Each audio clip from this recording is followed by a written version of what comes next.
Well, hi everyone. Patricia Worby Alchemy Therapies here, and a warm welcome back to the cold again in the UK. So, after me saying last week, "Hooray, we have the heat," that's disappeared.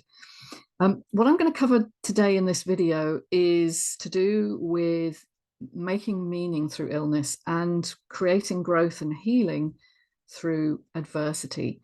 And I want to look at why we suffer, what happens to us to create beliefs and behaviors that limit us, and how we can overcome that, and why it's important not to avoid your emotions. So I'll start with an image that came to me through some reading that I was doing of the pearl and the oyster. And I think it's a beautiful image. If you imagine, how does an oyster grow a pearl? Well, it gets a grain of sand stuck in the oyster that comes in from, a sea drift, and the oyster has to create something around this irritant. Basically, that's what the pearl is. It's an irritant in the system that has to be dealt with. It can't remove the sand, so it has to sort of neutralize it, if you like, and create something around it to protect the oyster. So that's what a pearl is. And if you think how much we value pearls, you'll see that something good comes out of something not so good, or we might say something that is potentially damaging is transformed into something potentially beautiful. And that, I think, is the perfect metaphor for illness, and particularly mental or chronic physical illnesses.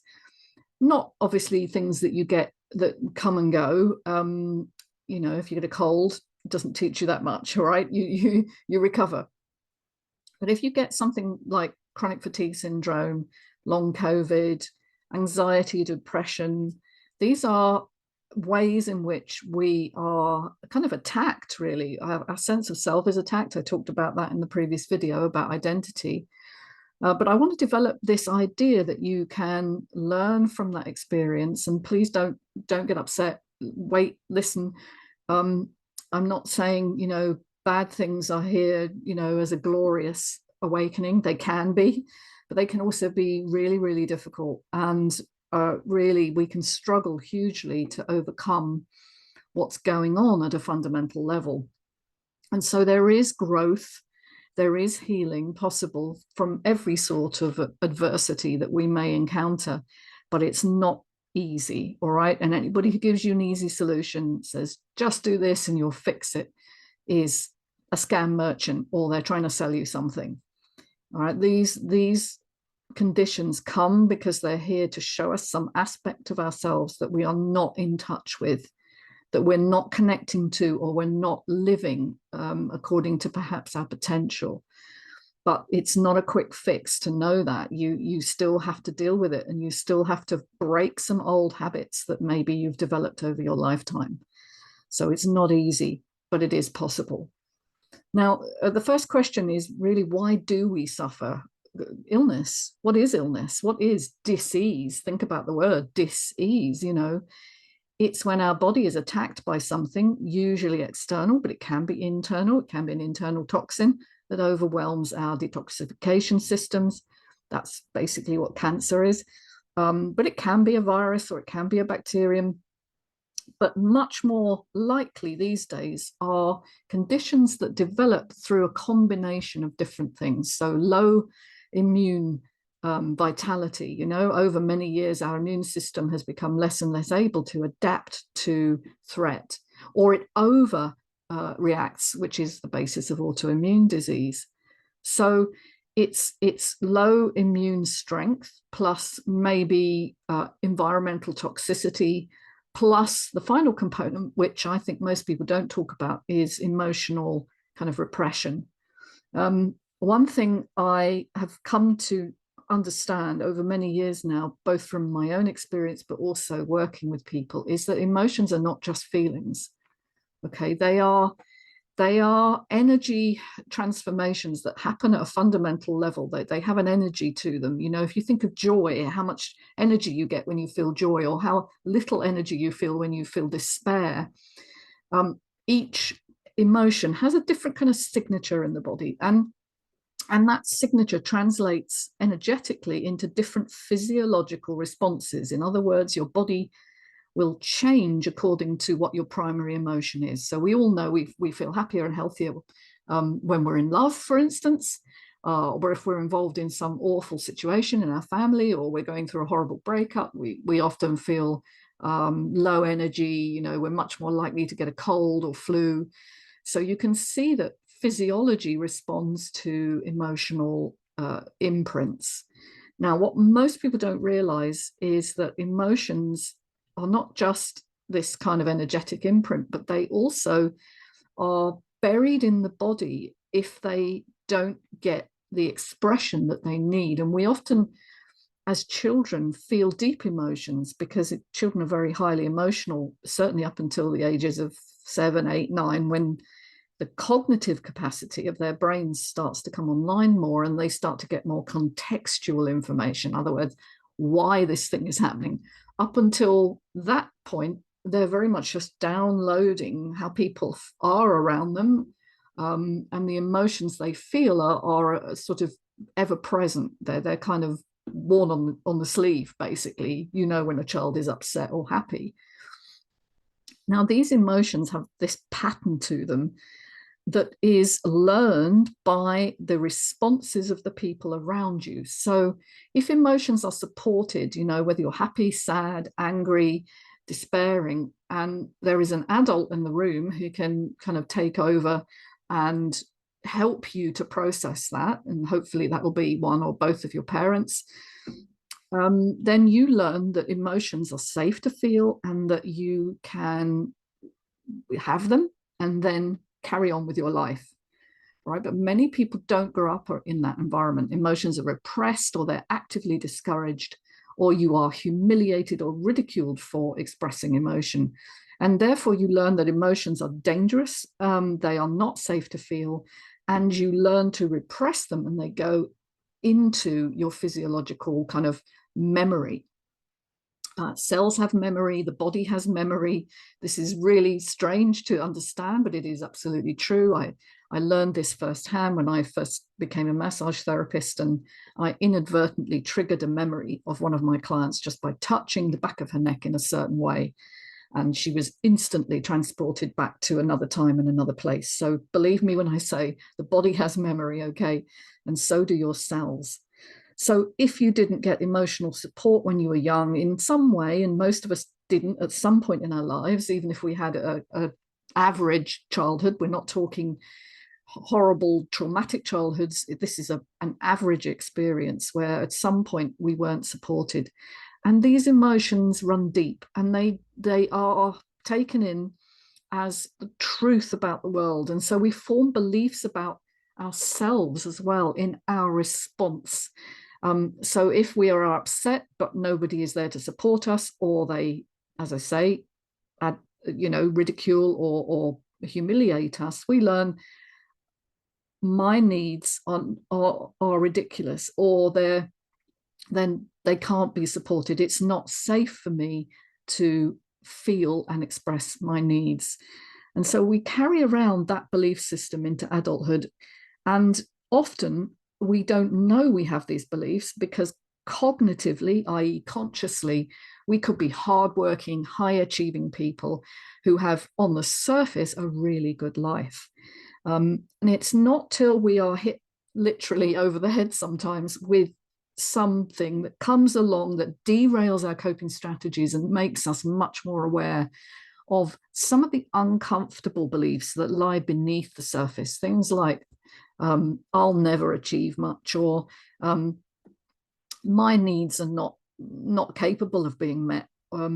It's not safe to feel. So all that kind of self-doubt, sometimes self-hate, I'm a horrible person, I'm just weird, I don't fit, I don't belong. We talked about that in a previous video as well. The need for belonging is so strong. If you don't feel like you belong, you're going to actually dissociate your feelings. You're going to distance yourself from them and put them away. And where do they go? They go into physical conditions. They go into tension in the tensegrity system of your body, which is your muscles, your tendons, the ligaments, and the fascia, which is really, really important. It's what holds it all together. It's like the webbing throughout your body. It goes into patterns of holding and tension in your body and will eventually play out in pain, restriction, sometimes, as I've said, physical organic disease, because it affects your immune system as well. And so they don't disappear. And we really, in order to deal with this, we need to, first of all, acknowledge the truth about ourselves and how we feel about us as people.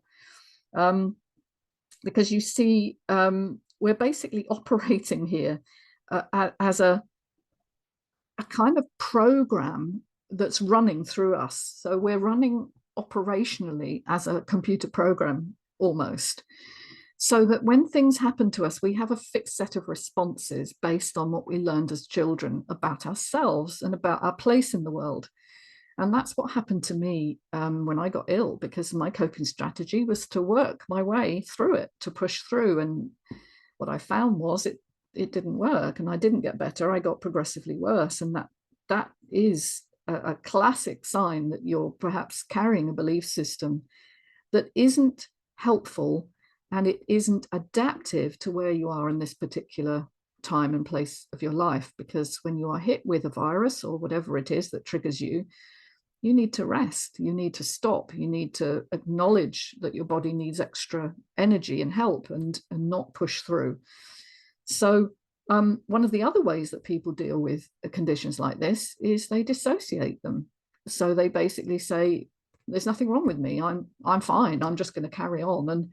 And they kind of ignore the symptoms and signs from the body until the symptoms and signs become so huge that they can't ignore them. And that's definitely something that happened to me as well. I had lots of little niggly things right from when I was a teenager, in my early 20s, my late 20s, lots of little signs and symptoms which I now know were classic nutritional deficiency and stress-based signs. So, you know, rashes, hemorrhoids. I used to get blood blisters in my eyes, you know, classic symptom of stress. Mouth ulcers or ulcers on the body.